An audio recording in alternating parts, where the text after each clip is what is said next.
Belə deyirlər ki, bir bağban varmış. Bu bağbanın gözünün ağı-qarası bir oğlu varmış. Bu bağban oğluna yaxşı tərbiyə veribmiş. Bir gün bağban həyətində yer belləyəndə bir qara ilanla ağ ilanın bir-birinə sarmaşıb yatdığını görür. Bağbanın ağ ilanın qara ilanla sarmaşıb yatdığını acığı tutur. O bel ilə qara ilanı vurmaq istəyir. Bel ağ ilanı dəyir. Qara ilan qaçıb gedir. Bağban ağ ilanı torpağı bastırıb evinə gedir. Bu hadisədən neçə illər keçir. Bağbanın oğlu böyüyür. Onun evlənmək vaxtı gəlib çatır. Bağban kənd ağsaqqallarını yığıb məsləhət eləyir. Ağsaqqalların biri bağbana deyir ki, toy elə, amma ehtiyatlı ol. Gəlini evə salanda qapıda dur, içəri hər adamı buraxma. Bağban toy edir, gəlini gətirəndə qapıda durur. İçəri heç kəsi buraxmır. Qara ilan gəlinin donunun altında içəri keçir.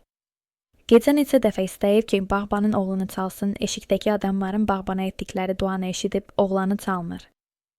Səhər olur. Həmin ağsaqqal kişi səhər tezdən bağbanın evinə gəlir. Bağbandan soruşur ki, bir hadisə baş verməyib ki.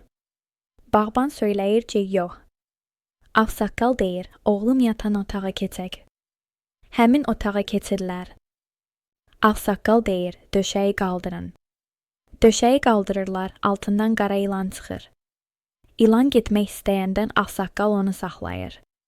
Soruşur ki, ey Allahın heyvanın, bəs nə yaxşı sən bu oğlanı çalmadın? İlan deyir, bağbanın adamlara elədiyi yaxşılığa görə oğlunu vurmadım. Ağsaqqal soruşur, daha bağbanla işin yoxdur ki.